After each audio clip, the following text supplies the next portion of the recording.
Thanks.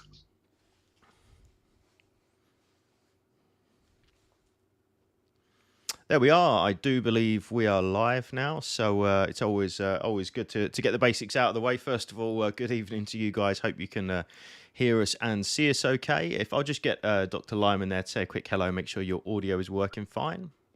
Hi, Dan, and hello, everyone, tonight. It's good to be here again.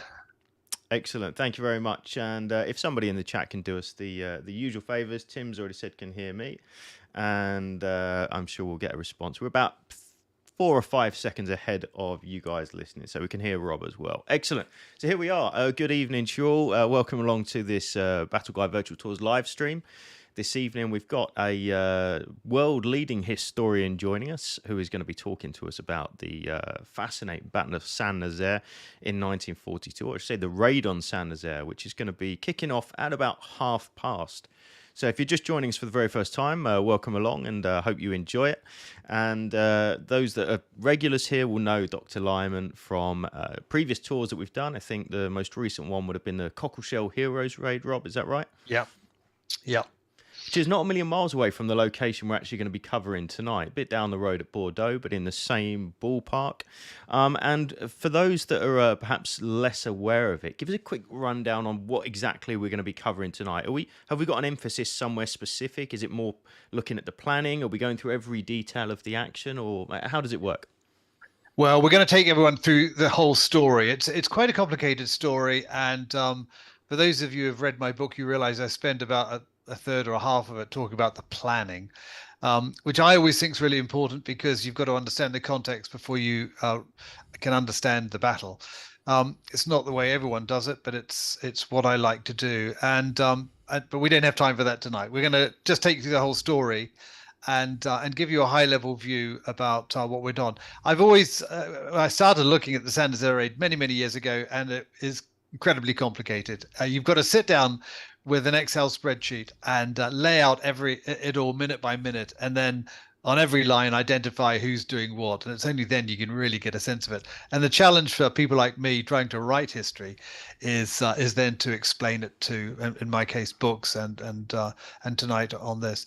I mean, it's a very interesting raid in and of itself. It's some interesting dynamics. There's very interesting work in history at the moment looking at the raid, and it offers a lot of challenges and a lot of questions for us. Why a raid on Saint-Nazaire? Surely the idea that you might be able to destroy the Normandy dock is an exaggeration. Was there something else behind it? So that's all very interesting. But actually, for me, Dan, the thing that got me writing about this was, I'd started looking at the Cockleshell Heroes, Operation Suicide. It was my first book on France in the war, and I became hooked on it. I'm still hooked, and I'm still studying the French Resistance in particular. But it was the context of 1942, the context of a defeated France and a nascent resistance slowly developing, and against the incredible might of the Wehrmacht in France. It really was quite an extraordinary thing. What we all forget, I think, is the sense of how difficult fighting the Germans in 1942 was, politically and militarily.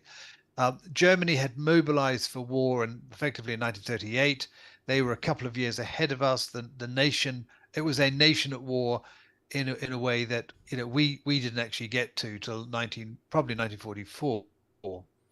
So this David versus Goliath stuff always interests me. There's lots of discussion in historical circles about the British Empire with its American allies were always going to win because they had the resources behind them. I entirely accept that argument, but what we mustn't lose sight of is the fact that it took many years to corral that material, bring it together, organize it, build it, pay for it, train everyone to use it, and then exploit that material, the material available to the Allies in battle in order to be successful. That didn't really happen in full until late 1943, early 1944. If you think about all the aircraft that were required for 44, just to transport alone, all the shipping, and so on, the Allies really took, I mean, America and the United Kingdom and its empire in 1944 and not before that. So this story about the raid in 1942 is intriguing from many perspectives, and not least the one that I've just mentioned. Britain was trying to fight back and demonstrate that it could fight when it had very few resources to do so. Um, and of course, it was doing so only a few months after the Japanese had arrived in the war, and the Americans, of course, that Hitler very foolishly declared war on the United States in late December 1941, and America had joined the war as well. So we're within a few months of all that happening. So it's all quite dramatic, and we've got an occupied France, and actually and very little action by Britain. I mean, I make the point in this discussion later on about the fact that we're actually we're nearly 2 years out from the full extent of the Bomber Command's aerial offense against Germany. So we're still a long way from being able to hit back in any meaningful sense against Germany. So that's the context for tonight. That's always what interests me. And I mean, just think of the despair. I wrote in my book on no, it's actually in this book on Into the Jaws of Death, the quite extraordinary suicide statistics, which is really quite remarkable, actually. It's always a sensitive subject to bring up. But the suicide statistics in Britain saw a blip in 1942. Suicide is largely a male thing, and it largely exhibits itself in times of high unemployment. Well, here we are in war.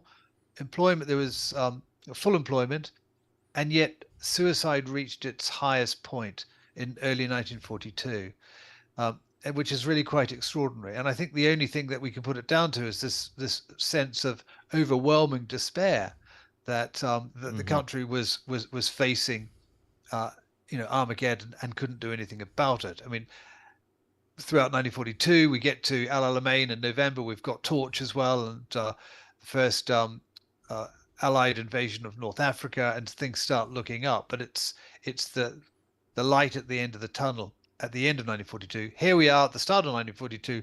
Things still look very difficult, and yet, despite all of that, despite the misery, despite those terrible pressures on people, we still have a bunch of commandos and sailors who are prepared to sacrifice their lives for whatever their masters demanded of them. And that's one thing we should never forget. Actually, we'll mention that right at the end. It's about this being a human story, a remarkably human story where people's lives are at stake, and they go into the jaws of death, willing to expend their lives for a cause they believe in. Yeah, very powerful stuff, Rob. And of course, we're going to go into that in a bit of detail. We're going to start in just 4 or 5 minutes' time. So we've got plenty of time for your information. We're looking at about a 60-minute virtual tour this evening, which Rob's going to lead us through the story. And then we'll come back, be back at the end of this, and we'll be here for a live Q&A. So we're going to have a good chance to chat away and cover any of those subjects either we didn't mention during the tour or which perhaps were a little bit outside of the scope. So do keep your questions coming in, and we're more than happy to chat through those.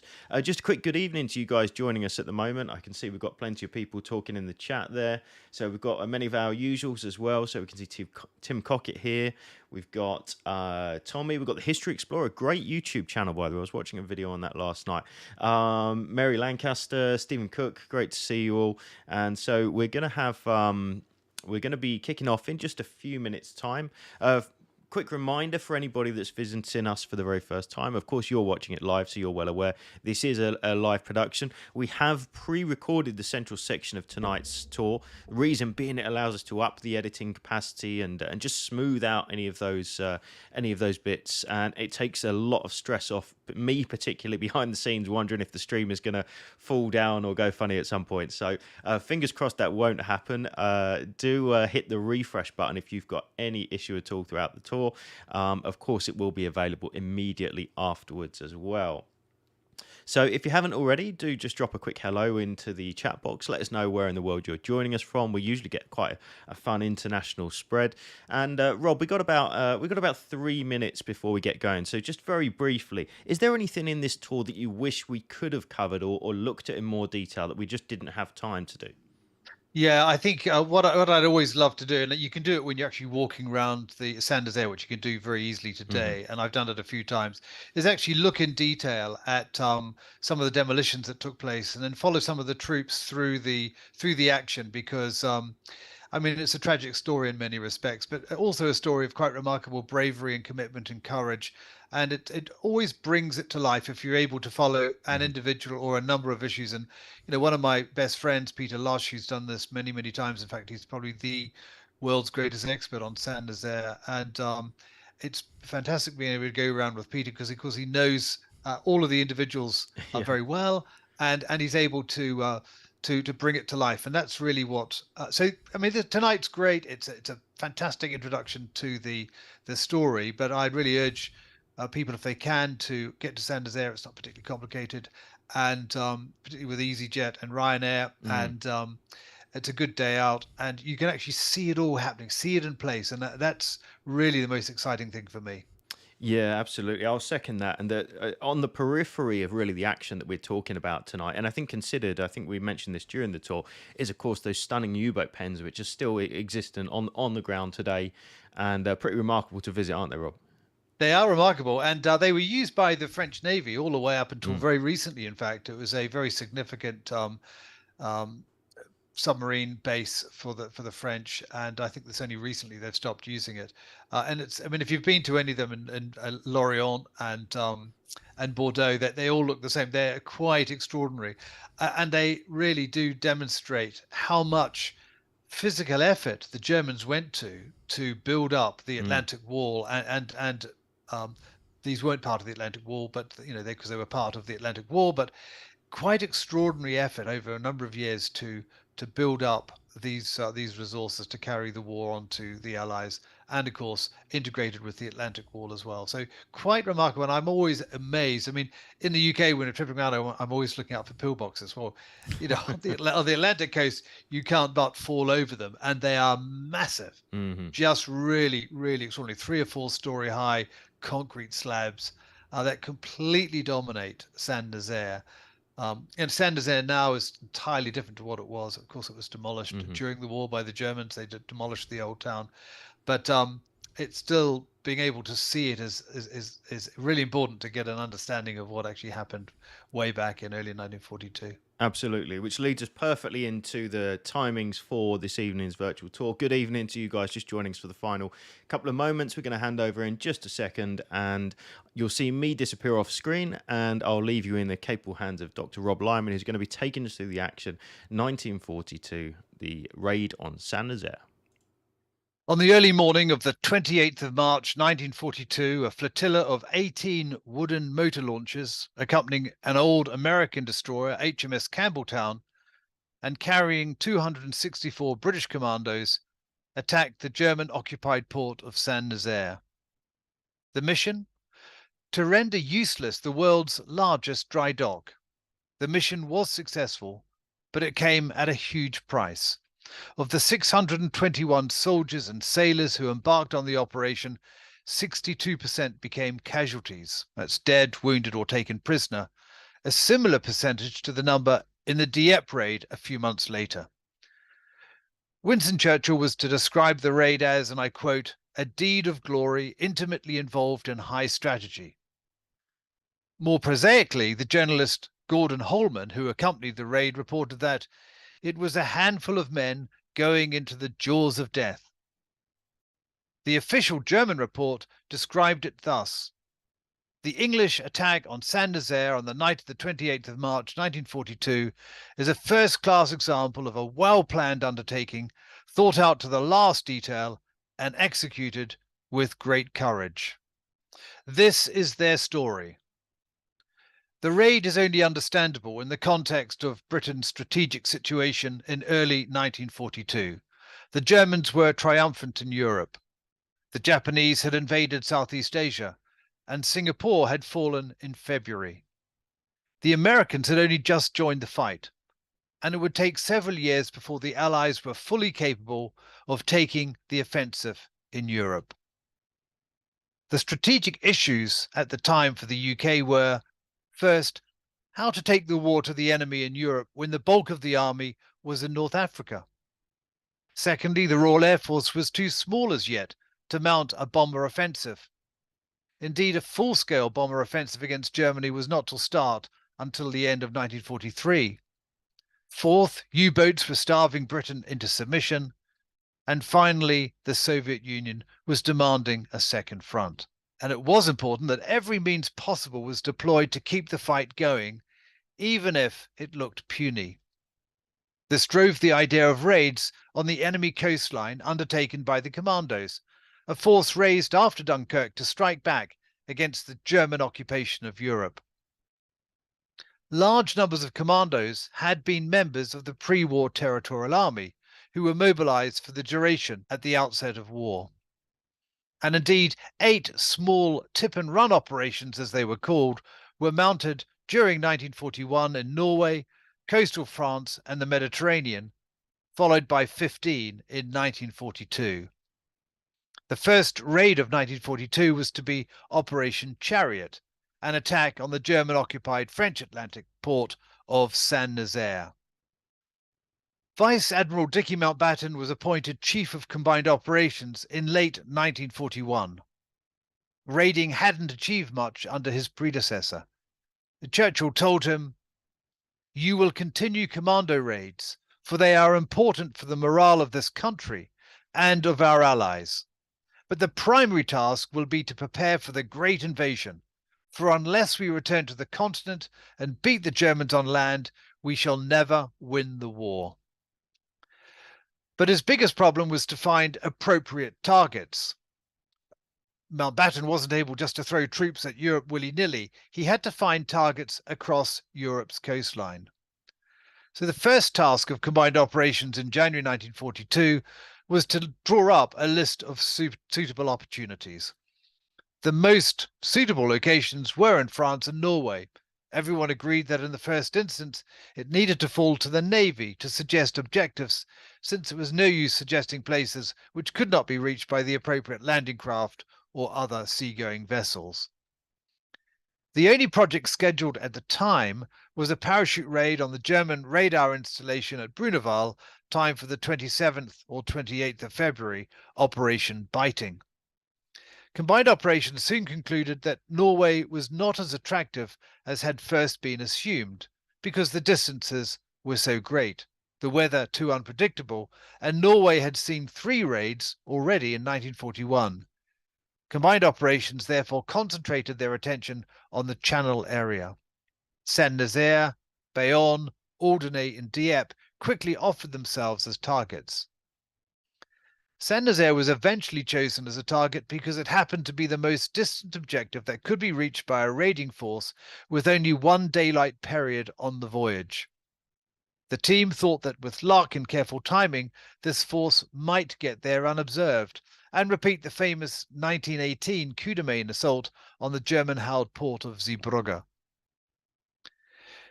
Saint-Nazaire sits on the northern side of the Loire, at the point at which the river opens out into a 6-mile-long estuary that gradually widens to meet the waters of the Atlantic as they press up against the French coast. The entrance to the port from the open sea is through a single deep-water channel which runs close to the northern bank of the estuary. To the south, shallow waters that become mudflats at low tide extend across most of the estuary, denying access to the Loire to any vessels drawing anything over a few feet. At the mouth of the estuary, the river is 6.5 miles wide. And because of the deep water channel, the coastal defences were on the northern side of the estuary. The dock itself in Saint-Nazaire consisted of a forward port, the Avant port, open to the south directly from the Loire, and enclosed to the east and west by 2 convergent jetties 407 feet apart, and 2 basins northward of the Avant port, accessible only through locks. On the landward side of the Avant port lay the old town of Saint-Nazaire, a closely built rabbit warren of small workers' houses crammed together next to the docks. The entire dock area was substantial. The distance from the light on the seaward end of the west jetty of the Event Port to the north wall of the Penhaut Basin, the northern basin, is nearly 3,000 yards. The Penhaut Basin can be entered via the Event Port and Saint-Nazaire Basin, the southern basin, by ships up to 10,000 tons.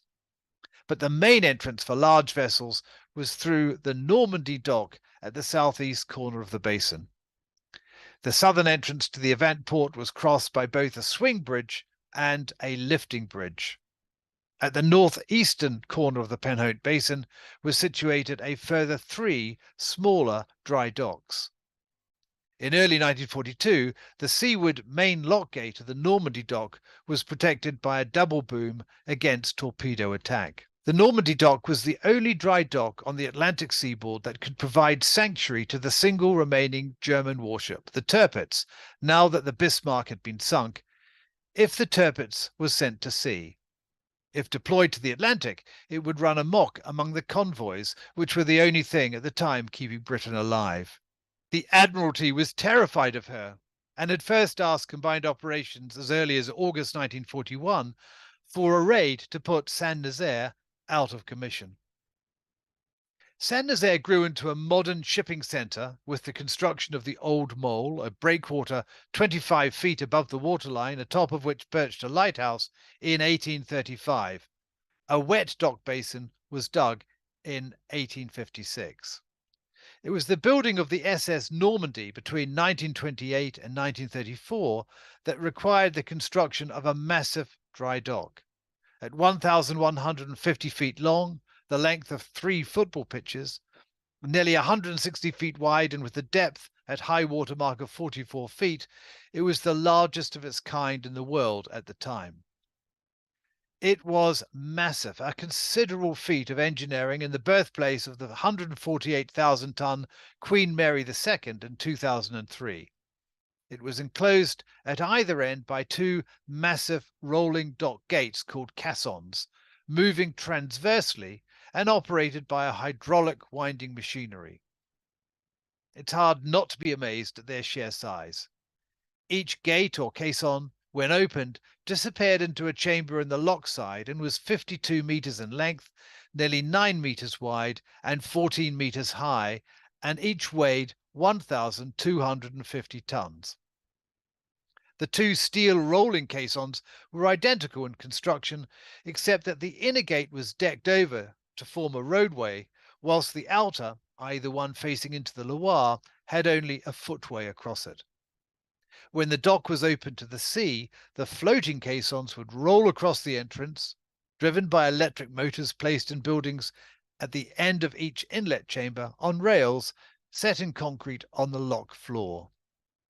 Each caisson was wound in and out of its chamber by means of 2 large twin wheels, which, with their motors, were situated in winding houses sitting on the western edge of the Normandy dock.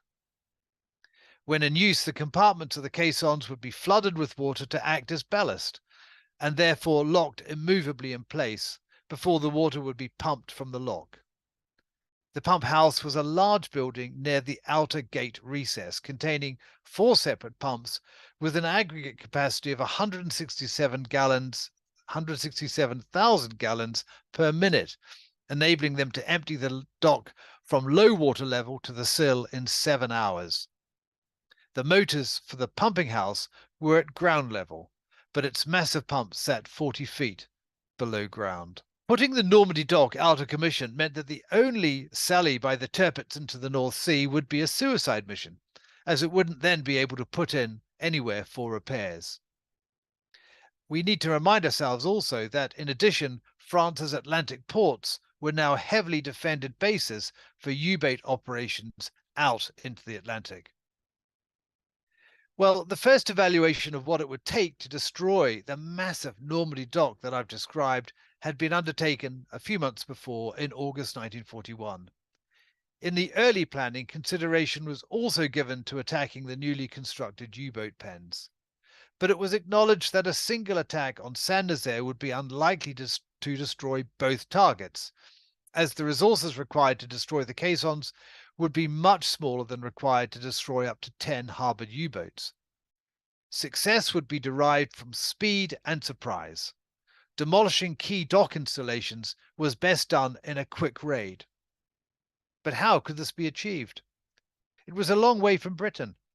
The direct distance from the nearest UK port, Falmouth, was about 263 miles, which, even in fast craft, would necessitate at least a two-night journey across waters intensively patrolled by German surface, submarine, and air forces, and for which the most part was far beyond the range of fighter cover from Britain. It would be critical to arrive at the target during the hours of darkness. Unfortunately, the Royal Navy's coastal forces didn't possess any small vessels of the motor torpedo type able to sustain a 500-mile round trip, unless they were dropped off and collected by a mothership. And even if long-range MTBs could be used, they were unsuitable for carrying troops. An alternative plan was required if troops were to be deployed on shore. A host of other further questions needed answers. What obstructions and minefields posed hazards to the incoming vessels? Where could troops be landed? Could they achieve surprise if the carrying vessels approached across the shallow water to the south? How could the forces retire without making sitting ducks for the Luftwaffe? What was the best way of destroying the U-boat pens and the caissons? An important consideration was the need to mask the noise of the operation with a diversionary bombing raid to keep the German defenders looking skywards rather than seawards. Indeed, were there other ways to skin this particular cat? What about aerial bombing? Well, this was quickly dismissed. Even in 1944, 2 years later, only 20% of bombs were landed within 1,000 yards of their targets. There was no guarantee that a target as small as the Normandy dock could actually be hit from the air. Equally, experience in the UK of German bombing had demonstrated the difficulty of striking dock targets from the air. Well, what about conventional naval attack from the sea? This wasn't an option either, unfortunately, as the Loire was very heavily defended by anti-ship and anti-aircraft defences. The only workable option was a raid by commandos carried on board a mixed flotilla of shallow draft vessels to get over the southern shoals at the mouth of the estuary. The plan that Combined Operations came up with, rushed through in as little as 4 weeks, comprised the sacrificial 22-year-old destroyer HMS Campbelltown, packed with 3 tons of Amatol in her bowels, which would ram the dock gates and explode on a time delay fuse. It would be accompanied by 18 Fairmile motor launchers, a motor torpedo boat, and a motor gunboat, so 18 vessels in total. This little fleet of 357 sailors would carry 264 commandos, some to blow up the dock installations I've described, and others to protect them whilst they were at it. And during the raid, Royal Air Force bombers would launch a simultaneous diversionary attack, and at the end, the Fairmiles would evacuate the commandos home at the end of the mission, supported by a couple of additional destroyers waiting at the entrance of the Loire to escort the survivors home. Well, HMS Campbelltown was an ex-United States Navy destroyer, the USS Buchanan, built as long ago as 1919. She had been given to Britain as one of 50 similar vessels provided in exchange for United States use of bases in the Caribbean. And the man appointed to command the Campbelltown was Captain Sam Beatty. The Royal Navy was stretched at the time and had few ships available with which to safely transport the commandos to the Loire and bring them home. The only thing that really fitted the bill were 12 Fairmile B type boats, a mahogany-hulled vessel displacing 85 tons and normally carrying a complement of 15 men. Designed for coastal support work and anti-submarine duties, they enjoyed only limited range and were not designed for close combat. They were armed with a 3-pounder, a 47mm Hotchkiss quick-firing gun, which had been in Royal Navy service since 1886, and a pair of equally ancient 303-inch Lewis machine guns. 2 additional 500-gallon fuel tanks were added to each to ensure that they could make their way to the Loire and return safely. It was agreed that the old Hotchkiss 3-pounders would be replaced with the newer rapid-firing single-barrel 20mm Oerlikon anti-aircraft gun, although the Royal Navy at the time had only a very limited number of these weapons available, and they would need to be dismounted from their present ships and transferred to the Fairmiles. In addition, there were 4 torpedo-carrying Fairmile Ds available as well. Motor gunboat 314, a fast MGB, which could travel at 26 knots, but was lightly armed, boasting a single 2-pounder gun and 4 Howard 0.5-inch heavy machine guns, would act as a headquarters ship once the Loire was reached. MTB 74 was also available. Now, MTB 74 had 2 18-inch torpedo tubes, each containing an enhanced quantity of explosives after the motors had been removed. That's about 1,800 pounds or nearly a ton, which were designed to cripple a battleship mounted on the foredeck rather than amidships, as was more usual. It would act as a reserve for HMS Campbelltown if the latter failed to strike the utter caisson as was planned. But for all its incredible speed, it could travel up to 45 knots. MTB 74 seemed only to have 2 speeds, slow or very fast, with nothing in between, which made it a very poor boat for convoy work. It also had a minuscule range, and to be used at Saint Nazaire, it would need to be towed all the way out and some of the way back, necessitating the addition to her decks of extra fuel tanks. Well, the man appointed to command what was now called Operation Chariot was 34 years of age Commander Robert Ryder. He had already enjoyed an action-packed career. Joining the Royal Navy in 1926, he had already seen service in battleships, submarines, and Q-ships, on which he had survived 4 days clinging to debris at sea, his ship having been sunk by an enemy submarine. Ryder's basic plan was for a single force to travel in formation and so provide the strongest possible anti-aircraft protection through the massing of the combined Oerlikons, but thereafter to divide into separate roles on arrival at Saint Nazaire.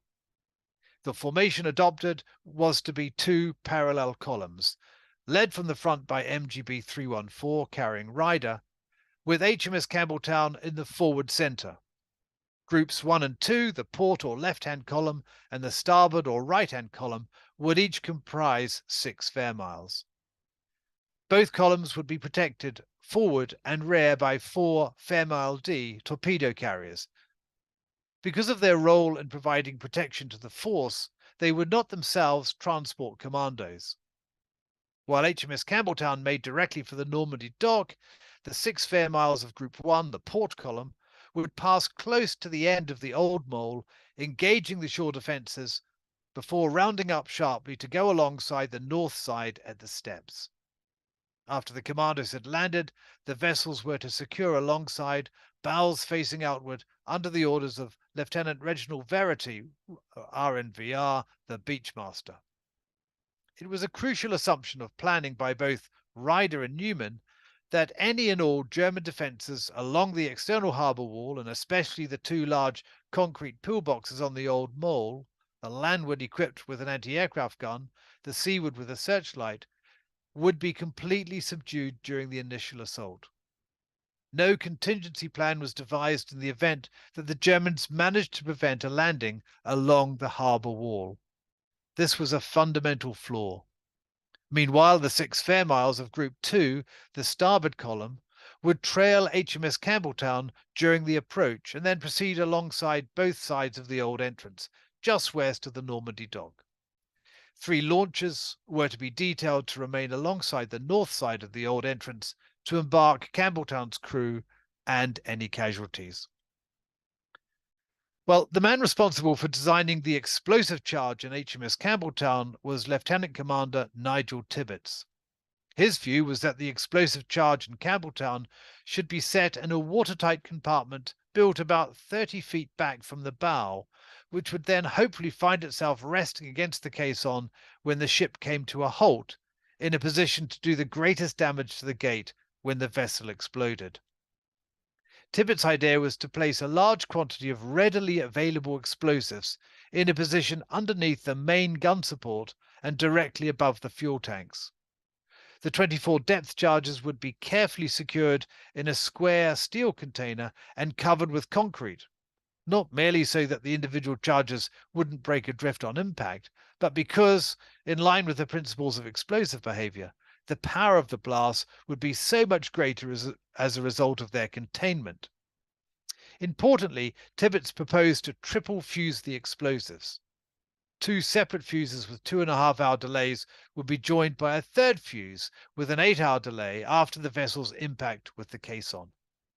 And finally, the ship would also be scuttled to prevent the Germans dragging the vessel clear. The leader of the commandos was Lieutenant Colonel Charles Newman, commanding officer of No. 2 Commando. He was a TA soldier, Territorial Army soldier, and he had risen up the ranks from a private soldier after he had joined in 1923. He was a house builder by trade, and he was well liked by his men. All of them were itching to fight. Another of the key characters in the raid was Captain Bill Pritchard, MC, Royal Engineers. An experienced combat engineer, Pritchard had already conducted an extensive analysis of the requirements for demolishing dock mechanisms and had actually used Nazaire as a template. Bill Pritchard's father was the still-serving master of Cardiff Docks, which meant that the young Bill had grown up steeped in the folklore of the docks and had known his way around their great machinery from the earliest age. Now, Newman's plan had three parts. Assault parties would attack and destroy known defences across the dock area and secure the area to prevent interference by German counterattack. Demolition parties would destroy selected targets by explosives, all the while defended by protection parties designed to keep them undisturbed by the enemy. In concert with Ryder, Newman had allocated his troops into 3 assault groups, totaling 246 men, and we'll go through these one by one. Group 1, with 86 men carried in the port column, would land and secure the Old Mole. Its role was to ensure the retention of the Old Mole as the embarkation point, as well as to destroy the power station and blow up the gates and bridges of the southern entrance.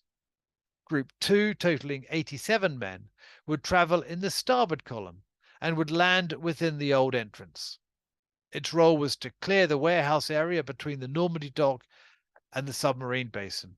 In the extreme north, the bridge crossing the entrance to the basin, the Pont de la Douane, was to be destroyed to prevent the Germans from using it as a route to attack the re-embarkation of the commandos at the end of the raid. And the final group of 79 men, commanded by Major Bill Copeland, was to be carried in HMS Campbelltown itself. Their tasks included destroying the southern caisson, if the Campbelltown should fail, the northern caisson, the pumping station, and the 2 winding houses. A limit of 90 minutes on shore meant that the force had to complete all its tasks and re-embark by 3 a.m. so as to be safely out of range when the charge on the Campbelltown exploded.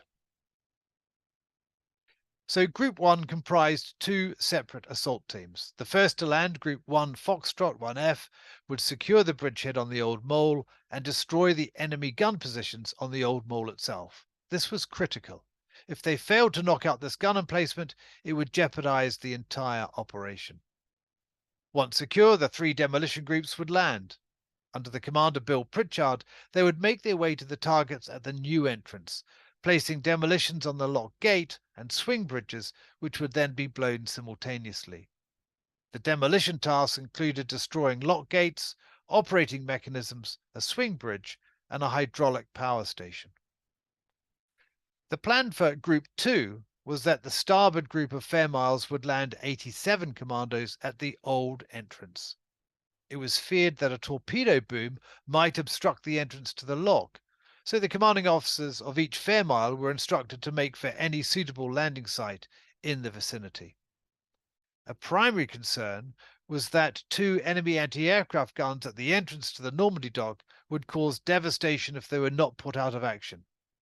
Accordingly, the first assault group was given this task. Like Group 1, This group was also to target a number of lock gates, bridges, and enemy vessels in the vicinity. Group 3 comprised the 79 men designed to disembark from HMS Campbelltown. When the vessel struck, Major Birrell Copeland would be responsible for organising the disembarkation, after which he was to proceed to the Old Mole to prepare for the evacuation. The Campbelltown contained 2 assault parties of 28 commandos responsible for eliminating a number of enemy gun positions around the Normandy dock. The attack flotilla comprised HMS Campbelltown, together with 18 other vessels, namely, and let's go through them again, the 12 Fairmile Bs, the 4 torpedo-carrying Fairmile Ds, MTB 74, and MGB 314, the boat that would act as Ryder's command vessel. The chosen vessel took the striking force far out from land to evade observation by reconnaissance planes, and, if sighted, to present a view of a force making its way to Gibraltar. They were accompanied by the destroyers HMS Atherston and HMS Tyndale, both of which would help tow MTB 74 and MGB 314 to the mouth of the Loire. During the voyage and the approach to the Loire, some basic rules were to be observed. First, as they were travelling under a ruse de guerre, the 3 destroyers, although not the Fairmiles, would fly the German naval flag. All vessels would hoist the white ensign just before they opened fire on the enemy. Well, now that we know of all the plans, at least in outline, let's return to the events of the day. At 8 p.m. on the evening of the 27th of March, HMS Atherston slowed. MGB 314 was released from its tow, came alongside and took off both Ryder and Newman. They were now only 60 miles from the Loire. This was the signal for the flotilla to begin the final journey to the planned rendezvous with HMS Sturgeon, a submarine. They now adopted their attack formation, led by MGB 314. The port and starboard columns were protected at the front by 2 of the torpedo-armed Fairmile Ds, with HMS Campbelltown in the middle, protected on all sides by the motor launchers. By now, visibility had reduced to about 2 miles due to low cloud, which seemed to wrap the vessels in a protective blanket as they steamed towards the Loire. This suited Ryder perfectly, although it was important for Bomber Command that good visibility should prevail over the docks when their attack began at midnight. Then, precisely at 10 p.m., the flashing light showing the letter M for Mike in Morse code from the conning tower of the half-submerged HMS Sturgeon could be seen out of the darkness directly ahead. MGB passed within hailing distance of the submarine at 10:14 p.m., Newman hearing a voice calling, "Goodbye and good luck." The RAF plan was that 60 Whitley bombers and Wellingtons would be over the target with 126 tons of bombs for a period of 4 hours, crisscrossing the target area over the period of the attack, but not over the old town, to keep the Germans distracted from what was going on in the river. The adoption of the attack formation by the flotilla was the signal for all the men in the raiding force to go to their designated action stations. The flotilla had shaken itself into its final battle shape by 10:30 p.m., steaming northeast into the mouth of the Loire on the final leg of their journey at a slightly increased speed of 15 knots. The men were tense, expectant. The last rehearsals, packing and repacking, had been completed, and only action now awaited.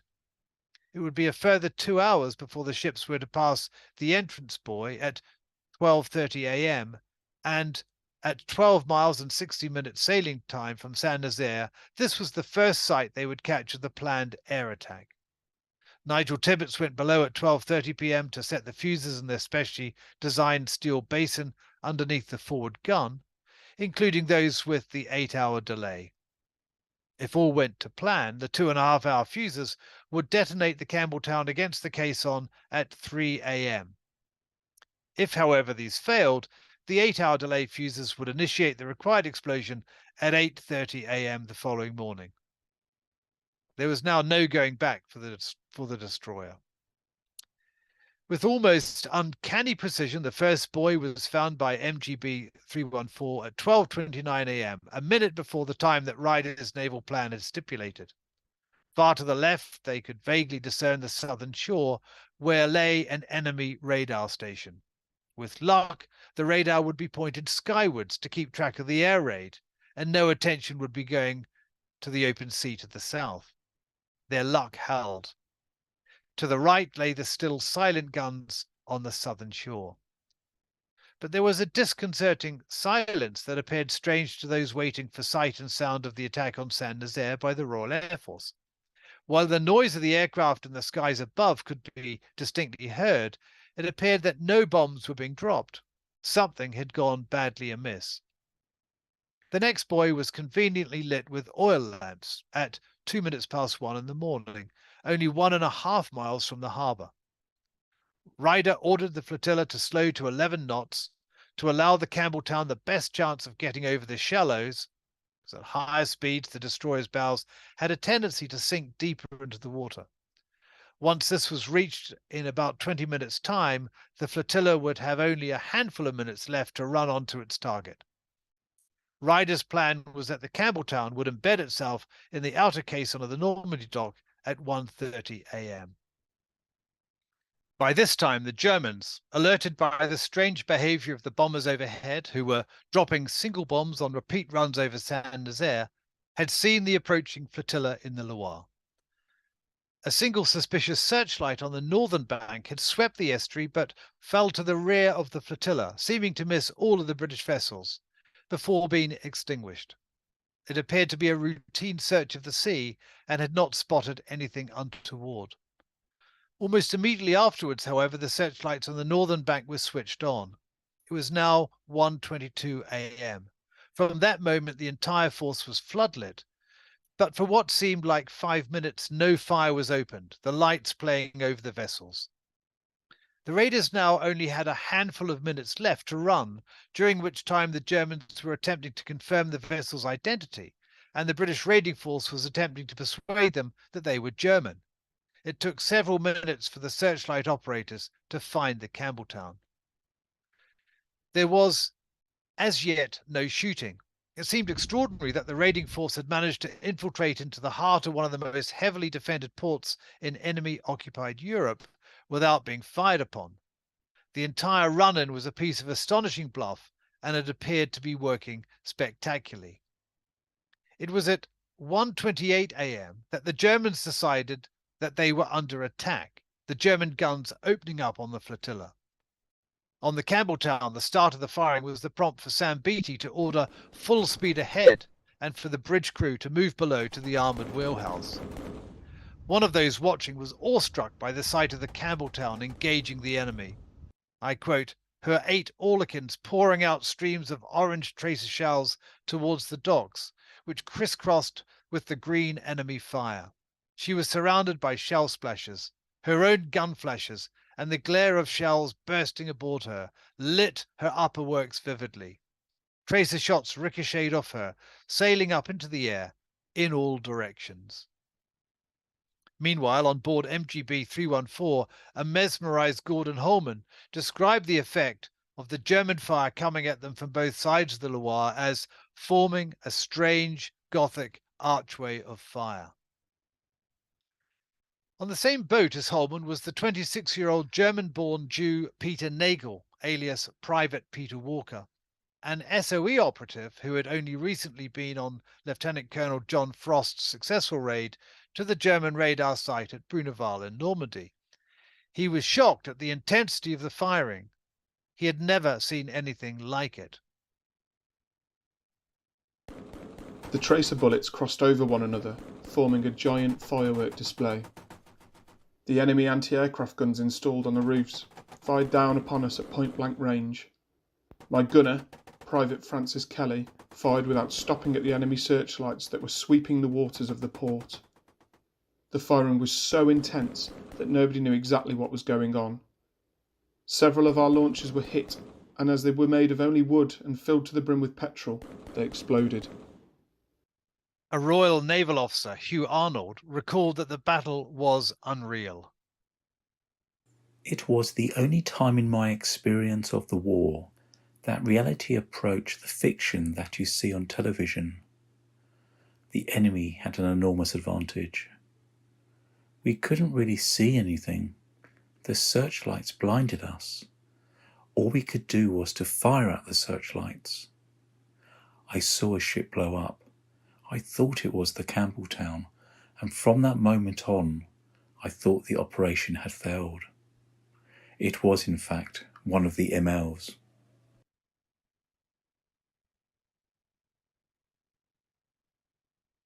MGB 314 passed the old mole and then veered off to the right in a wide arc before beginning the turn through 270 degrees to prepare to land at the old entrance, leaving the Campbelltown to hurtle through the blinding glare of the searchlights onto her objective, spitting fire all the while at each and every target she could engage. After quickly avoiding the old mole, Captain Sam Beattie brought the destroyer quickly back on a track which would take it directly into the Normandy Docks outer caisson. In the midst of the noise of the firing, a worried Newman suddenly realized that there was no sign of the air raid. What on earth had happened to all the bombers they'd been promised, and indeed had heard in the sky above them earlier? He was not to learn until after the war that by 12:35 a.m. all the aircraft had departed for home after only 65 minutes in the air above the target, most not having found an opportunity to drop their bombs. The 35 Wellingtons and 27 Whitleys that eventually got into the air for the raid found that, above the docks, almost comprehensive cloud cover meant that they could not make visual contact with Saint-Nazaire. At the time, bombing was forbidden unless the target could be seen. On the river, Captain Mickey Byrne on ML192 watched the Campbelltown just ahead, looking as though she were floodlit for a naval review. The troops were lying down at their action stations, he recalled. I could see the shells all over the place, bouncing off every part of the destroyer. I don't know how she wasn't sunk or crippled. Everything in the harbour was focused on her. Lieutenant Stuart Chant estimated that 3/4 of all men on deck were injured in some way. He described the moment of his own wounding.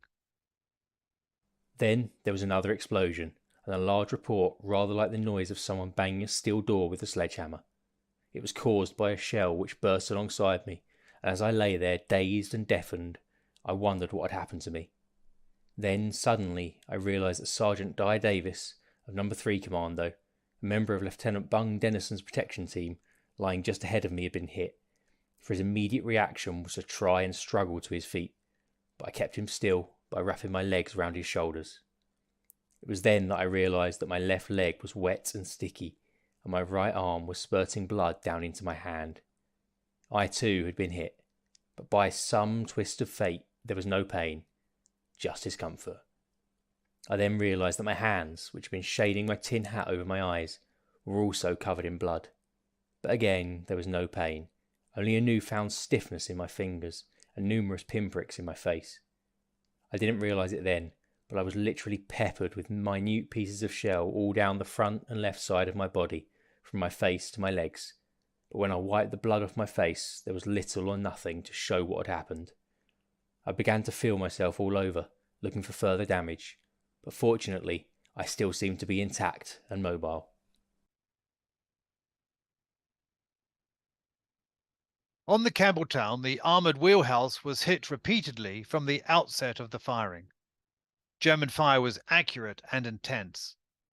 The coxswain at the wheel was quickly killed, the quartermaster taking the wheel before he too was hit and fell away. Watching for the moment when MGB 314 ahead of him would turn hard to the right, denoting the point at which he was to turn slightly to the left and make straight for the caisson, Beattie was momentarily blinded by the explosion that destroyed his forward 12-pounder gun, killed all its crew and most of the Commando 3-inch mortarmen, leaving the 12-pounder intact but a gaping, smoking hole in the forecastle. Then the moment came, and after nudging the wheel to the left, through the gloom ahead, Beattie saw his point of aim, which he described as an indistinct black line in the harbour wall. Beattie ordered full speed ahead, and Campbelltown turned onto a line that led straight to the caisson. She struck it moments later at a speed of 19 knots, with what Ryder described from his vantage point ahead on MGB 314 as a deep, grinding crash. Beattie looked at his watch and in the suddenly still vessel said, Well, there we are, 4 minutes late. The Campbelltown looked glorious as she tore through the smoke and bursting shells and dashed straight into the lock gates with a crash which could just be heard above the terrific gunfire.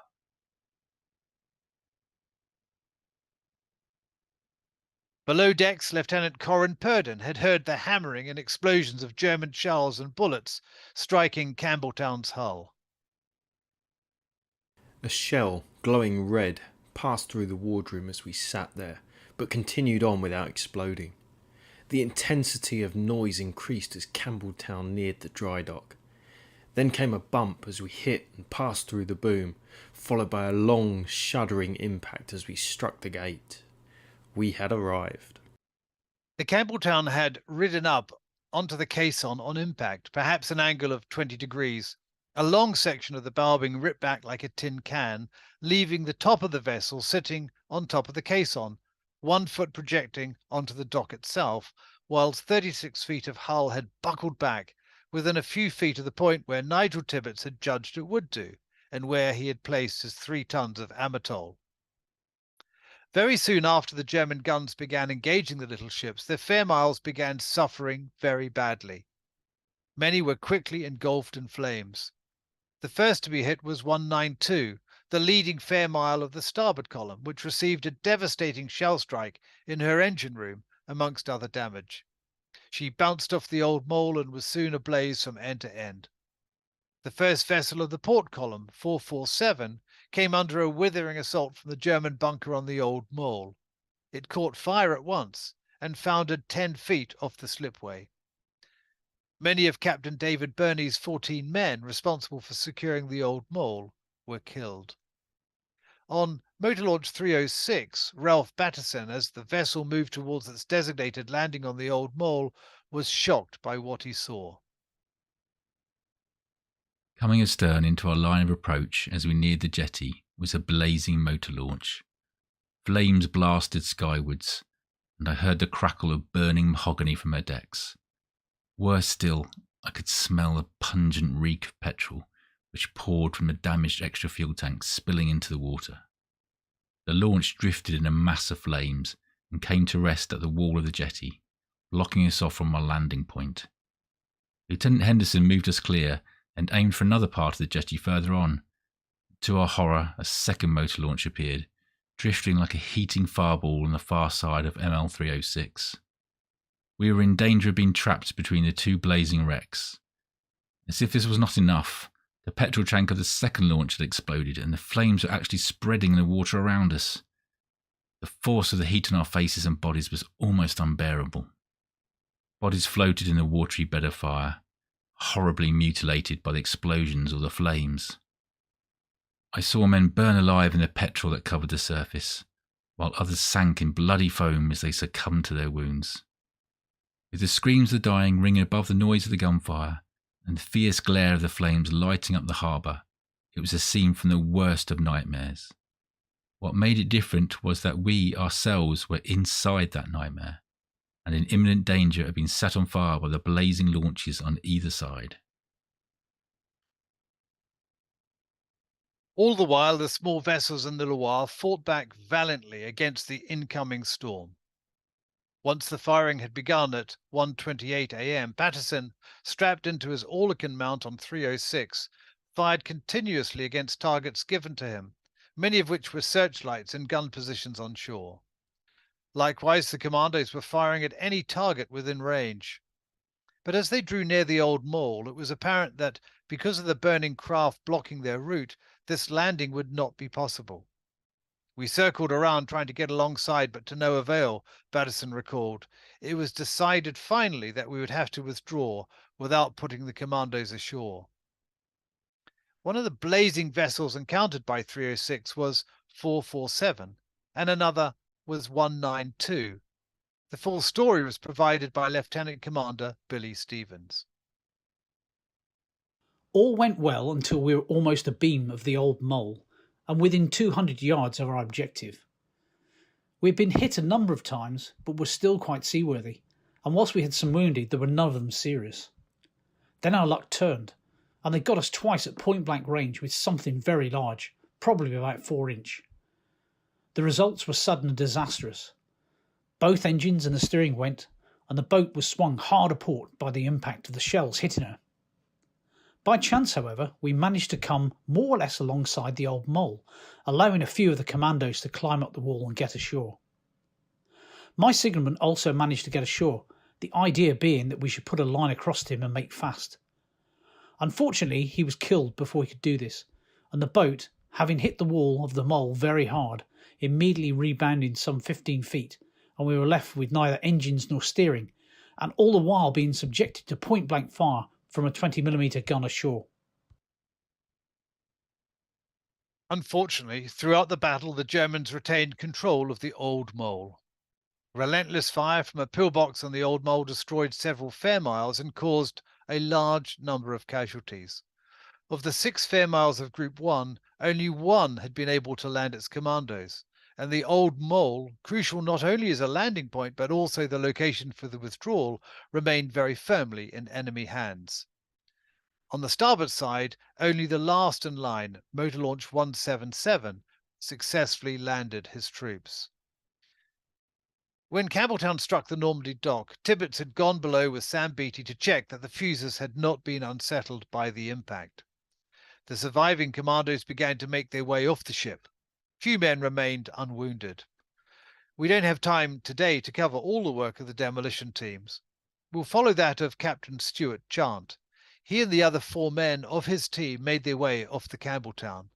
They clambered down the vertical scaling ladder and took off at a run towards their target, the huge 2-story pump house, here to be met by their protection team, who had left the destroyer before them.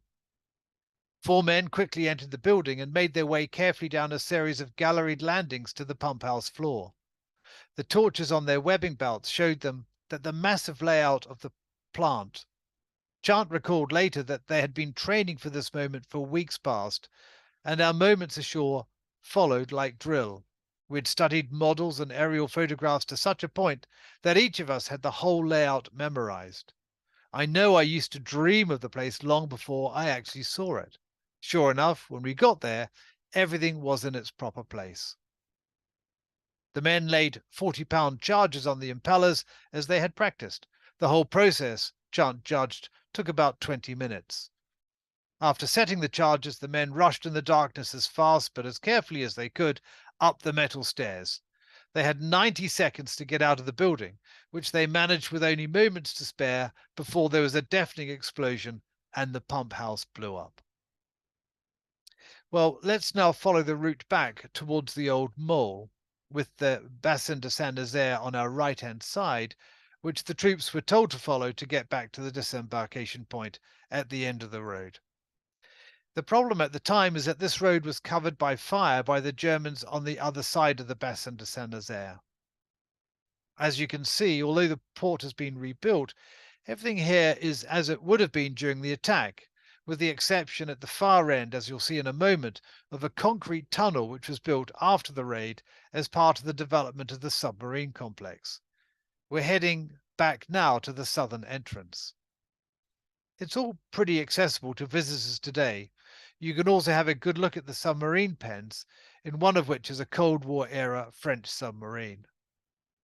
The concrete tunnel is a bit of a monstrosity, but you'll be interested to know that the Campbelltown's 12-pounder gun is fixed on its roof as a memorial to the events we're describing today. Those troops who returned to the rendezvous point ready for disembarkation on the motor launchers were shocked to see that the battle had not turned the way they had hoped. Major Bill Copeland, the second in command, saw an image straight from Dante's Inferno. Close into the mole, the shells of nearly burnt-out LLs still glowed red on the river, whilst in the night behind them, and seemingly suspended in mid-air, blazed a sea of burning petrol, through which came shells and tracer fire of all kinds, some of the shells exploding with a rather futile little crack in the air just ahead of us. To our left, as we looked at this rather foreboding picture, still blazed a fiercer fire, the pump house still going strong. From all quarters still shone the searchlights, fortunately not upon us. When Lieutenant Corin Purdon arrived at the rendezvous, he found Colonel Newman, cheerful and kindly as ever, was standing near some railway wagons with the imperturbable Major Bill Copland at his side. I reported that our demolition task had been successfully completed, and that my party was present and correct. "Well done, old boy," said Colonel Charles. "Just like some of our exercises, we've been let down by the transport again." The commandos were now faced with a desperate last-ditch stand before surrender. Their ammunition, limited to what they could carry, wouldn't last long. The bridge, luckily not destroyed after all, crossing the southern entrance and giving access to the new town, was the only way out. Aware that the Campbelltown could blow at any moment, Newman's first thought was the absolute necessity to get everyone away from the dockside as quickly as possible.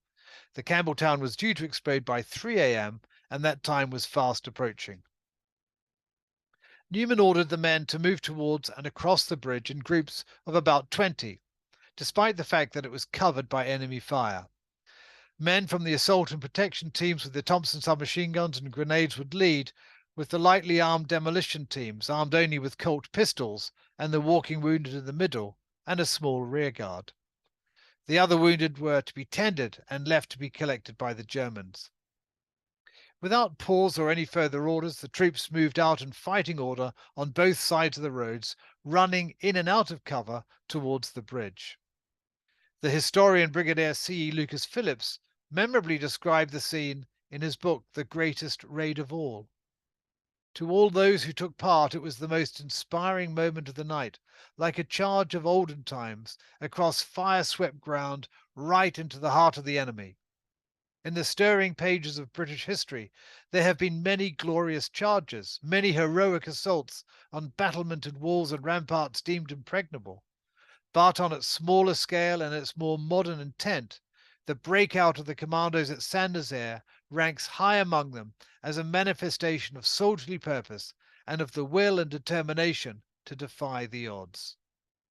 The bridge was later to be known to those who crossed it under intense fire that early spring morning as the Bridge of Memories. Well, let's now return to the Loire. Those vessels that did manage to get away were not out of danger, all having to run the gauntlet of the Loire defences. For example, at 2:20 a.m., ML 177 signalled to say that she was leaving for the open sea. She now had to run a gauntlet of fire as she attempted to escape. She did not make it. After some 30 minutes straddled by shells, her engines knocked out and on fire, she started to drift, a target for even heavier enemy attacks. The survivors were forced to take to the water, some onto a damaged Carly float and others reliant on their life jackets and planks of wood. The loss of life was considerable and included Nigel Tibbets. Sam Beattie and a handful of other survivors were plucked from the water by the Germans the following morning. Few boats escaped unscathed from the river of fire that night. MTB 74 was destroyed trying to pick up survivors. Only 3 of the crew were to survive. At dawn, MGB 314 and 2 motor launchers, which had made their way out to sea, saw the silhouettes of HMS Atherstone and Tyndale on the horizon. They were able to begin transferring their wounded to the Atherstone at about 7:30 a.m. before the little flotilla turned for home, reaching Falmouth at 2:30 a.m. the following morning. A further 3 motor launchers successfully made their way home unescorted. The journey of ML 306 out of the Loire did not end happily. Initially surviving the relentless barrage downriver, the badly battered vessel eventually outran the guns, silence finally descending on the gallant ship for the first time in several hours. Then, at 5:30 a.m., when they were some 45 miles out to sea, from the darkness ahead loomed 5 enemy corvette-sized torpedo boats, returning at speed into the estuary. The captain, Lieutenant Ian Henderson, tried to hide his vessel in the darkness, but as the German ships passed, one of them, the Jaguar, spotted it. The next moment, Jaguar's searchlight was bathing the Fairmile. Warning shots were fired before an order came over the loudhailer in broken English to surrender. The response was instantaneous, the tiny David spitting fire from every available weapon against the German Goliath. Retreating a little distance, the German called again for the Fairmail to surrender, but both sailors and commandos continued to bring every weapon they could to bear on the enemy. Sergeant Thomas Durant had been engaging the enemy with a Bren gun. Badly wounded, he nevertheless saw that the enemy manning one of the vessel's twin Lewis guns, that the sailor manning one of the vessel's twin Lewis guns had fallen, and so, dropping his now empty Bren, he ran to take the man's place. The next call to surrender was again met with machine gun fire. The response and the result of this resistance was now inevitable. The Jaguar struck the Fairmail a glancing blow, and a number of men were thrown overboard. With the enemy vessel virtually alongside and towering above her, a storm of small arms fire plunged into her. Her captain, Friedrich Paul, called yet again for surrender. The damage was appalling. Henderson was dead, and most of the crew were wounded, some very seriously. The courageous Durant lay dead at the base of his Lewis guns, his body riddled with bullets. He was one of the 5 men awarded a Victoria Cross for their actions on the raid. Unusually, he was recommended for the award by a German, Captain Paul. Well, what happened to the Campbelltown? The following morning, as the wounded from ML 306 were being lowered into boats into the Jaguar, Philip Dark, the senior surviving naval officer, was being interviewed. Suddenly, he recalled, in the middle of our conversation, there was an almighty explosion. The ship shuddered from stem to stern. The Campbelltown had completed the task required of her, blown up in a spectacular conflagration. The time was 11:35 a.m. The initial 2.5-hour fuses had failed, and the final 8-hour fuse didn't explode on time either. But as the noise, dust, and debris died, no one was quibbling. The mission had been accomplished. What happened to the little fleet? Well, of the 18 coastal craft employed, 10 were sunk by enemy action, 4 were scuttled or destroyed, and 4 returned safely but damaged. Let's now summarize the butcher's bill. You recall that 621 men departed Falmouth. That's 264 commandos and 357 sailors. 382 became casualties. That's 62%. 169, 27%, were killed. 103 sailors and 66 commandos. 5 were eventually able to escape to Spain. 213, or 34%, many wounded, were taken prisoner, and 234, or 38%, finally made it back to Britain. Of course, many of those men who took part in Operation Chariot never came home and were laid to rest in France.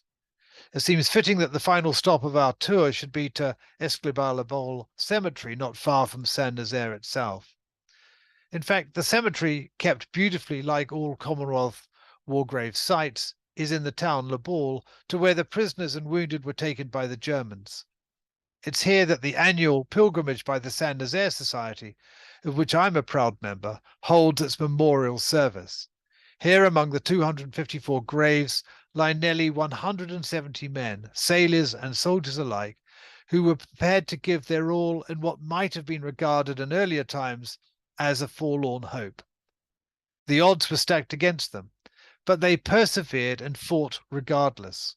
One of the most remarkable headstones belongs to Sergeant Thomas Durant, VC. Before he joined the Royal Engineers in 1937, he was a butcher's boy, then a builder's labourer. Despite the enormous odds against him, he refused to surrender while he still had ammunition to fire against the enemy. The triumph of the charioteers lay not in keeping the Tirpitz out of Atlantic waters. The British didn't know at the time that the Germans actually didn't have enough fuel to sail here anyway. Instead, the charioteers succeeded spectacularly simply by virtue of raiding. The very act of taking the war to the enemy in Europe, at a time when Britain otherwise had few other offensive options, constituted combined operations' greatest achievement, voicing through decisive action Britain's collective determination to continue fighting. Writing shortly after he returned safely from the Saint-Nazaire raid, one of the few to do so, the journalist Gordon Holman, observed that when the time came to write the full story of commando exploits after the war, it would be, and I quote, a volume of immortal memories. Striking back at the German behemoth striding arrogantly across the carcass of a once free Europe, even if it was but a tiny pinprick compared with the scale of German military might at the time, was a stirring sight. Holman stated proudly that the raid put this generation of Englishmen at one bound, on a par with all the fearless fighting men of any bygone generation that helped to make our history. I wish that all my fellow countrymen, indeed all free and freedom-loving people, could have witnessed that scene from some great invisible bandstand.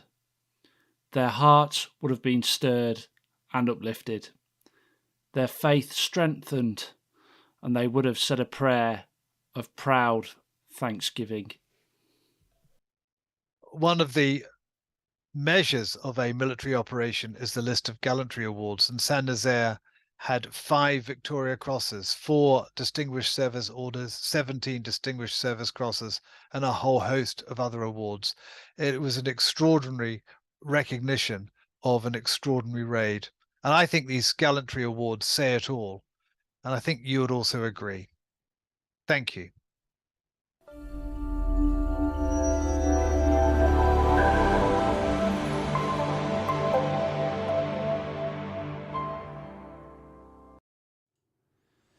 Well, there we are, Dr. Lyman. Always fascinating to talk about history and to hear from your expertise on a fascinating subject. And thanks to you guys. Really hope that you've enjoyed that look around Saint Nazaire, that incredible town, over the last hour and 2 minutes there. We do, of course, have an opportunity for questions. So if you've got any questions you would like to add in, Dr. Lyman is here at our disposal, and we can ask as many as we want. So do drop them into the chat.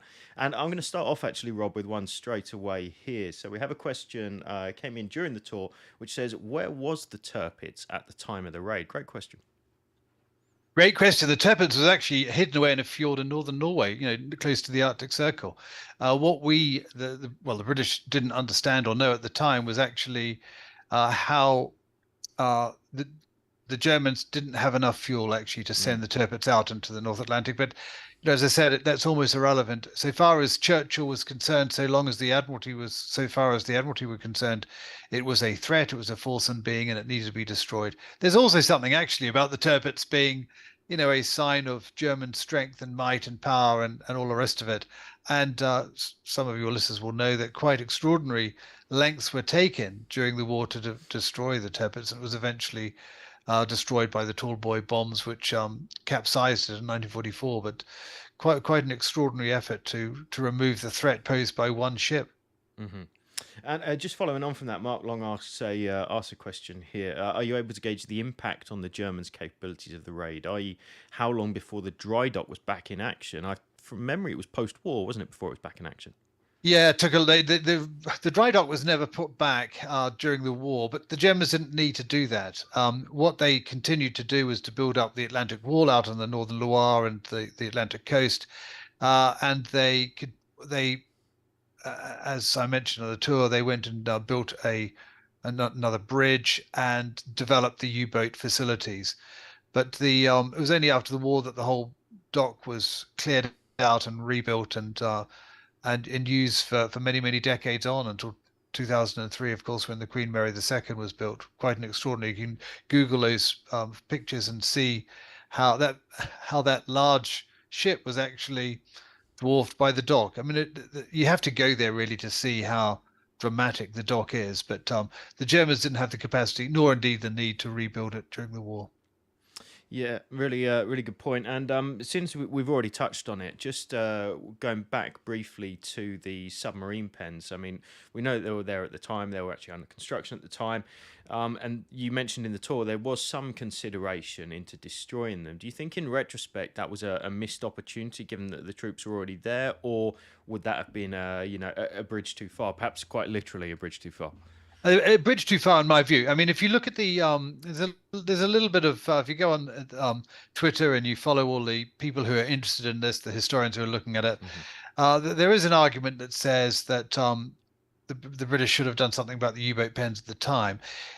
The records are very clear that in 1941 that option was looked at very closely, and but the Admiralty was insistent that the Tirpitz was the threat, not the U-boats. The U-boats were a separate threat. Of course, they were a dramatic threat. Were in the height of the Battle of the Atlantic, and it was horrible stuff and so on. But this particular threat was from the Tirpitz, and therefore the dry dock.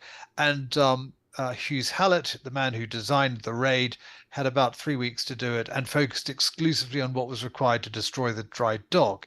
In order to destroy the U-boat pens, or indeed, no, that was actually impossible. If you go to a U-boat pen in Lorient or Bordeaux or Saint-Nazaire, you'll just see, or Brest, you'll just see how impossible it is to remove them. In fact, the French government over many years have decided to utilize them and not destroy them because it would just be, I mean, I don't know how you do it. The aim would be to destroy the submarines, and there were 8 at the time, the U-boats in the pens. But actually, this would have been a very difficult job because the Germans had protected them quite dramatically, and the German records are very clear that there were a large number of troops in Saint-Nazaire solely for the purposes of protecting the U-boats because they thought this would be the ideal target for a British commando raid, which never happened, of course. Yeah, it's just as you were describing it there. I remember last time I was there. From memory, it's a 9-meter thick concrete reinforced roof. Yeah, pretty much untouchable and almost impossible to remove even today. So let alone and no bombs ever penetrated it. I mean, if you attacked it with a tall boy, then possibly, but it was never attempted. It's just a very, very difficult task. Mm-hmm. Stephen Cook's asking a question here, which I think maybe we can draw out slightly, actually. So specifically asking, are there any literary accounts from those who escaped to Spain? And I wonder if just we can tag on to that. Can you give us perhaps a little more backstory about actually what generally happened to the remainder of those guys that managed to escape beyond Saint-Nazaire town as a whole? There is one account of the escape to Spain. It's pretty obscure, but it's certainly been published and available. At the time, there was no real resistance in France. The French resistance, as it developed, was in small pockets all over the place. There were people, of course, who were very keen to take the war to the Germans, and the French people, of course. And a number of these saw the opportunity when they came across troops escaping from Saint-Nazaire to look after them and create escape lines around them. And that's effectively how the escape lines developed. Escape lines had, of course, existed since 1940, but there's a real problem in keeping the Germans out of the escape lines. They're very good at penetrating them and sustaining them and so on. It was very hard to get from Saint-Nazaire to Spain. You've got to go all the way through into the unoccupied zone. You've got to cross the Pyrenees. You've got to find someone who will take you across the Pyrenees, and somehow when you get into Spain, you've got to find some way of avoiding Franco's government and an internment, and finding your way to the consul in Barcelona and or Madrid, and on your way to Gibraltar. People think it's an easy task. Helen Fry's brilliant book on MI9 does describe it incredibly well. There are a number of other good books that describe SOE and the efforts of the escape lines. A total of 5 managed to get to Spain, which I think in context was a pretty good effort, actually. And it's very interesting to see that in the days following the raid, there was a huge amount of chaos along the Loire, and the Germans were out in force trying to find escapees and capture them. But 5 getting away was pretty good going. Yeah, and it's particularly being on the northern side of that huge river, presented its own problems, of course, and certainly made a more circuitous route for anybody that happened to be finding their way in that direction. Rob, one question here, interesting one here. Phil Henderson's asking with regards to commandos wearing kilts, and I've got a particular image in my mind, actually. I think probably the most powerful one from Saint Nazaire. I recall it was a young man, I think probably mortally wounded, sitting down by Yes. the left hand side of that Yes. bridge. Do you want to give us Yes. a quick overview about the traditional kit of the commando at this time, and also that specific individual? Well, it's quite extraordinary, really. A lot of these troops were territorial soldiers, some of them from the Liverpool Scottish Regiment, and they were very proud of their Scottish ancestry and wanted to wear kilts into battle. And in fact, it was a bit of a commando thing that when the boys went into battle, some of them wore kilts. In this particular case, I'm not sure they were instructed not to, but some of the soldiers, some of the commandos took their kilts with them on the Campbelltown and got out of their trews on the Campbelltown to put their kilts on. It's something they wanted to do. Yes, that particular photograph you're talking about, a tragic story. The young soldier, he was mortally wounded. He died later on in La Baule of his wounds, and it's a tragic story. Mm-hmm. It's seeing anyone who's wounded like that, knowing they're going to die, is pretty hard. But it's just it's extraordinary that they wanted to fight in their kilts, and they wanted to, this is part of their fighting tradition. They weren't going to have anyone telling them not to. Mm-hmm. Absolutely. Recall in one of the documentaries that came out years ago that there were a significant number of Germans supposedly killed when Campbelltown blew up. Any truth in that? A small number, we think, were blown up, and some of those numbers quoted are frankly ridiculous. Up to 300. Well, there was no way that there were that number of troops crawling over Campbelltown at the time. There are official figures which suggest that there were probably 20 or 30 Germans on board. Some souvenir hunters, some looking to see if they could gain intelligence on the ship or of British operations and so on, who were killed when the ship went up 8.5 hours after it was planned to. But the idea that there were 300 is absolute nonsense. When the Campbelltown blew up, it broke. You saw the photograph of the hull, but everything else was consigned to very small pieces of metal and spread right across a very, very wide area of Saint Nazaire. I mean, in fact, it covered the whole town.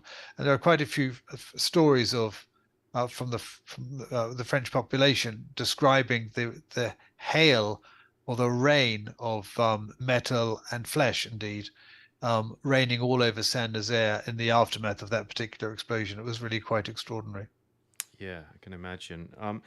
With regards to the aftermath, again, from memory, there's quite a significant German film presence in the area at the time.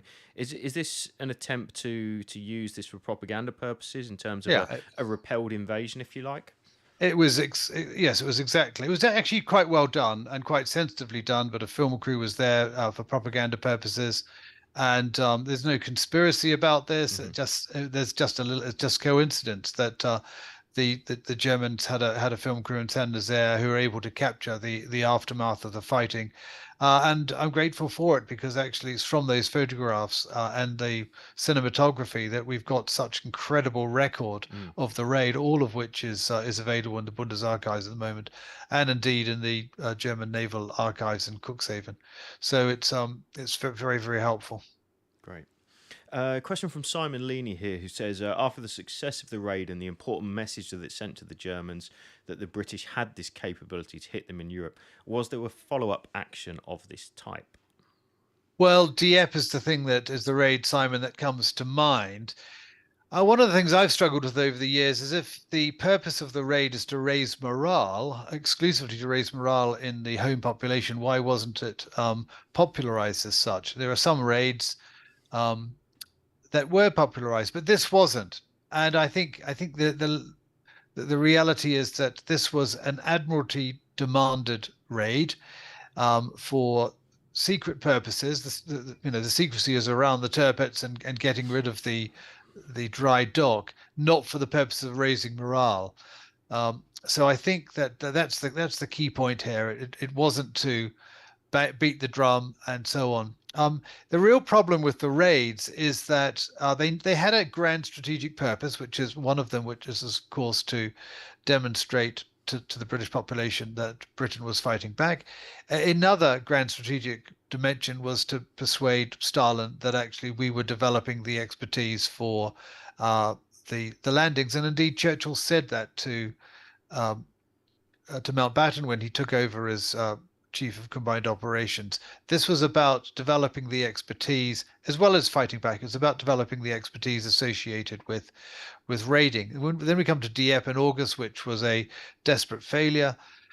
For lots of reasons, it was a raid into the teeth of enemy defenses. And although it's not true to say that this was exclusively a prior run of D-Day, it is true to say, I think, that a lot of lessons were learned from the process of raiding in 1942.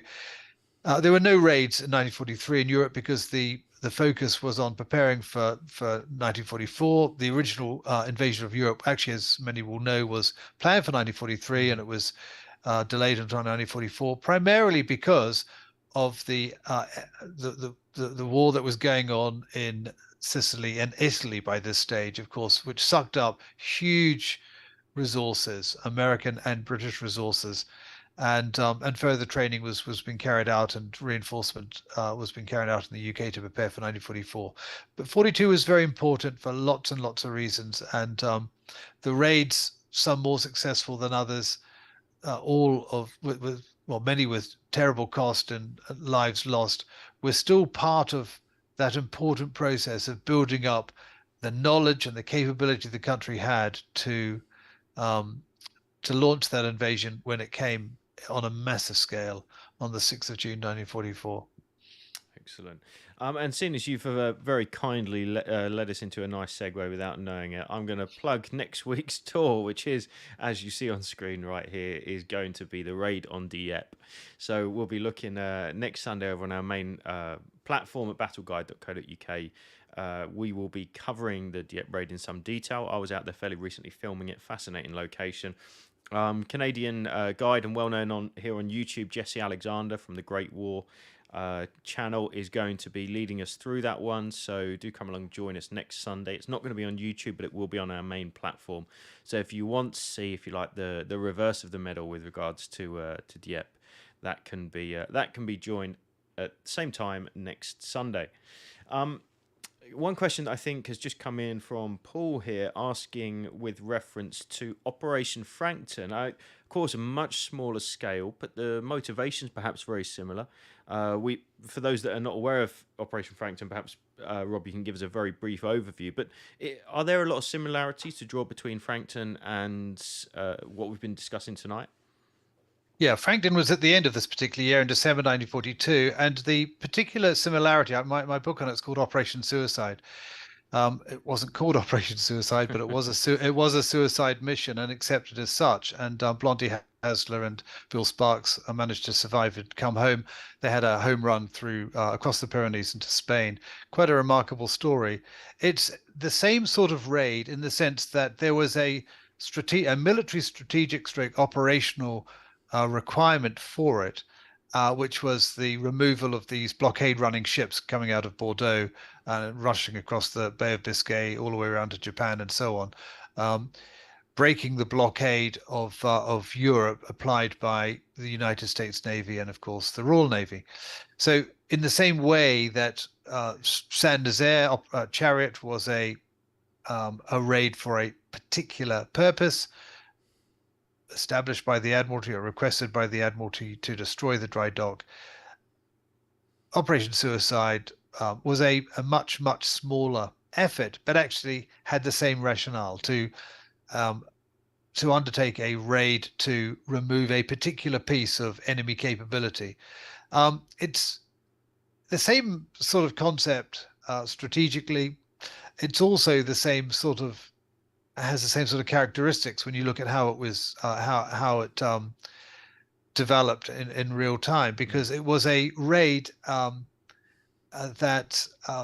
was against all the odds. I mean, the Saint-Nazaire raid was a raid against the odds into the jaws of death, and I think that sums it up fantastically. The odds against being able to successfully destroy the dry dock, get in up the Loire, destroy the dock, and get away were massively against the raiders. And despite that, they were committed to doing it.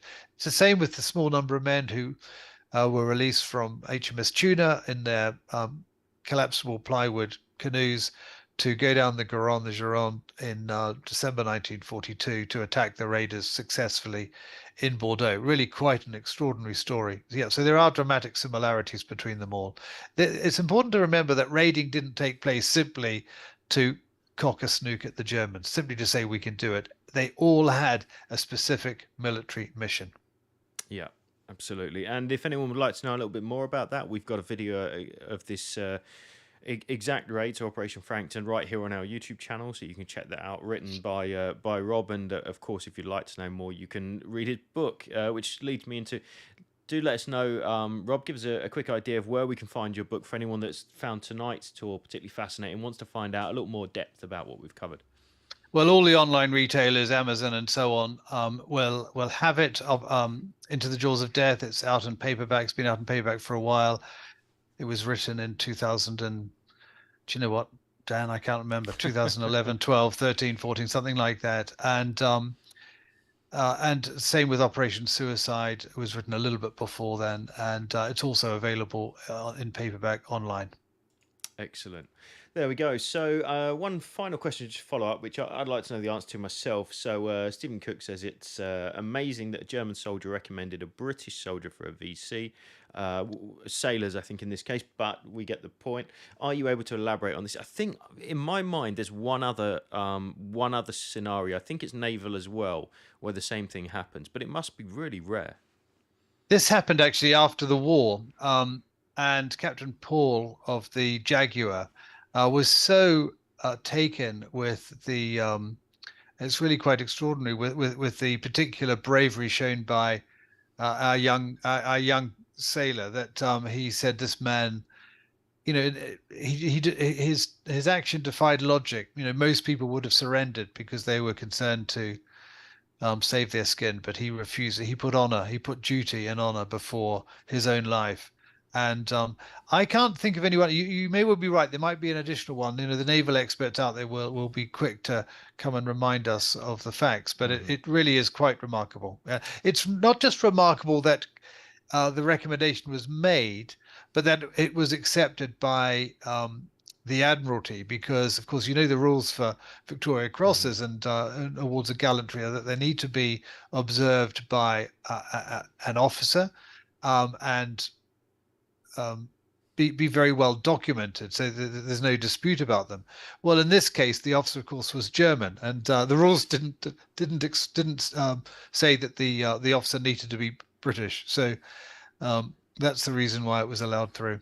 Yeah, good point. From memory, the other one, and I could be absolutely wrong here, was a German U-boat captain, I think, who recommended the pilot of a Sunderland, who was trying to hit him with depth charges and got shot down in the process, and was recommended for a VC and received it from that as well. So, yeah, as you say though, fascinating stuff. I think Shane's just dropped in there Bromhead rope possibly. Oh, okay. May well. Okay, the glowworm. Yes, that's right. Yes, I remember the story. Yeah.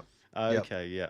Excellent. So, ladies and gents, that brings us to the end of this evening's virtual tour. Really glad that you could take time to join us here on YouTube. And if you're watching this after the live event, as I know many people will be in the coming days, hope you found it interesting. We have, of course, lots more tours available either on battleguide.co.uk or right here on YouTube, so you can browse those at your leisure. The latest one we've actually just put out on YouTube a few days ago was looking at the rather tragic Oradour-sur-Glane massacre in June of 1944. But do have a look through those, because there's some interesting material there. And for those of you still on this with us, do please take a moment now just to drop a quick like and a comment in either, whether you're on the Battle Guide platform or right here via YouTube.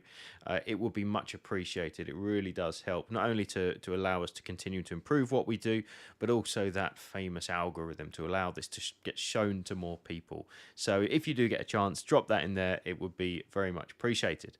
Other than that, we'll look forward to seeing you back next week for the Raid on Dieppe, which we'll be covering, as I say, the same time next Sunday. And just leaves me to thank you guys for joining us, and of course thank Dr. Rob Lyman for sharing his passion and enthusiasm. And I'll leave the final words to you, Rob, to round us off for this evening. Well, thanks very much for listening. It's really good to be reminded of the incredible sacrifice that was made by these young men so long ago in a war that seems extraordinary to us, but for which and about which we always need to be reminded.